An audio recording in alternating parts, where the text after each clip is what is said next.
আমরা হত্যার বিচার চেয়ে এখানে সমাবেশ দেখেছিলাম।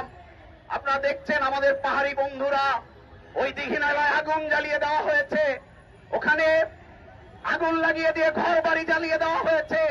তার প্রতিবাদে আমাদের পাহাড়ের বন্ধুরা মিছিল করছে। আমরা এই সমাবেশ থেকে ওই দীঘিনালায় যে আগুন জ্বালানো হয়েছে, ওখানে যে জাতিগত বিদ্বেষ তৈরি করানো হচ্ছে, তার বিরুদ্ধে আমরা কথা বলতে চাই, তার তীব্র নিন্দা জানাতে চাই।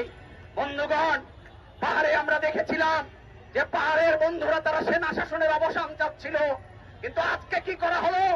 চাইলাম সেনা শাসনের অবসান, আর আজকে ওখানে পাহাড়ি বাঙালিদের দ্বন্দ্ব লাগিয়ে দেওয়া হলো।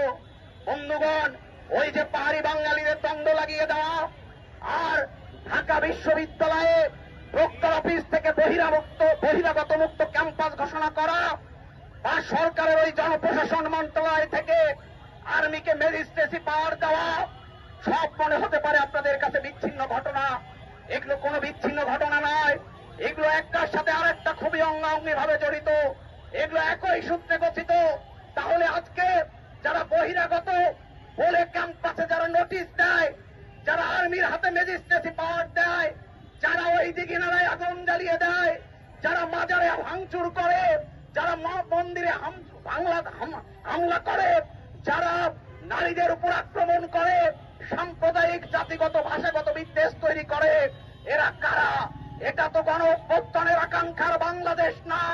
বন্ধুগণ, কিছুদিন আগে যখন আমরা 5 আগস্টের আগে যখন আমরা মিছিল করেছি, সেখানে কে বাঙালি, কে পাহাড়ি, কে আদিবাসী, কে হিন্দু, কে বাম, কে ডান, কে মুসলমান, কে হিন্দু, কে মাজারপন্থী, কে ইসলামপন্থী, কে শিয়া, কে সুন্নি, সেটা ছিল না। তাহলে 5 তারিখের পর কারা বিভাজন তৈরি করছে? 5 তারিখের পর কারা ক্যাম্পাসগুলোকে বিরাজনীতিকরণের দিকে নিয়ে যাচ্ছে? এটা খুব সহজ কথা। শাসকরা, এখানকার শাসক গোষ্ঠী, তারা ভয় পায়। ফলে আজকে যখন ঢাকা বিশ্ববিদ্যালয়ের প্রক্টর তার দায় নিতে হবে, আপনি দুপুরবেলা নোটিশ করলেন যে বহিরাগতদের মুক্ত করবেন, আর আপনার ছেলেরা যারা নো পলিটিক্স বলে হলগুলোতে আলাদা ধরনের পলিটিক্স, সাধারণের ছদ্মবেশে সন্ত্রাসী দখলদারিত্ব কায়েম করেছে, আপনি মুক্ত করার ঘোষণা দিলেন, আর তারা তাকে দুনিয়া থেকে অবমুক্ত করলো। কি দুঃখজনক ঘটনা!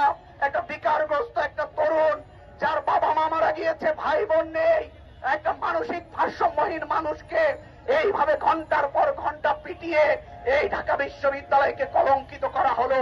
এখানে তো আপনারা বললেন যে সন্ত্রাস দখলদারিত্ব নাকি রাজনীতির কারণে হয়, তাহলে আজকে ওই গতদিন আমরা বলেছিলাম যে আপনারা রাজনীতি বন্ধ করে দিয়ে সন্ত্রাস দখলদারিত্ব বন্ধ করতে পারবেন না। সন্ত্রাস দখলদারিত্বের সাথে ক্ষমতা যুক্ত, সন্ত্রাস দখলদারিত্বের সাথে অবকাঠামো যুক্ত। তাহলে আজকে ক্ষমতাকে প্রশ্ন না করে, অবকাঠামোকে প্রশ্ন না করে, আজকে যে নৈরাজ্য তৈরি করছে তার বিরুদ্ধে কথা না বলে এর সমাধান হবে না। বন্ধুগণ, আমরা মনে করি প্রক্টরের ওই নোটিশ আর ফজলুল হক হলে যে হত্যাকাণ্ড, এটা একই সাথে যুক্ত। ঢাকা বিশ্ববিদ্যালয় প্রক্টরকে দায়িত্ব নিতে হবে, ঢাকা বিশ্ববিদ্যালয়ের ভাইস চ্যান্সেলরকে দায়িত্ব নিতে হবে।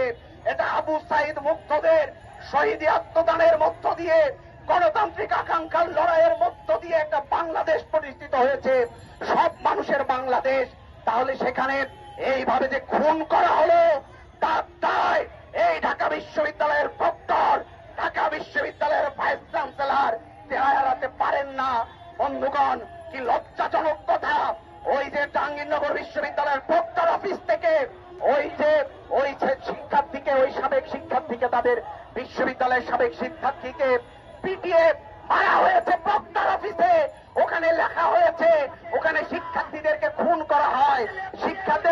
শিক্ষার্থীদের নিরাপত্তা দেওয়ার কথা ছিল প্রক্টরের, এবং প্রক্টর কি বলেছে? প্রক্টর বলেছে যে তাকে নাকি স্বাভাবিকভাবে হেঁটে গাড়িতে উঠতে দেখেছে। কি নির্লজ্জ এদের ভাষা! এরা না উনি বলেন যে তার মৃত্যু নাকি রহস্যজনক, পরিকল্পিতভাবে ঠান্ডা মাথায় দুইটা তাজা প্রাণকে কালকে হত্যা করা হয়েছে।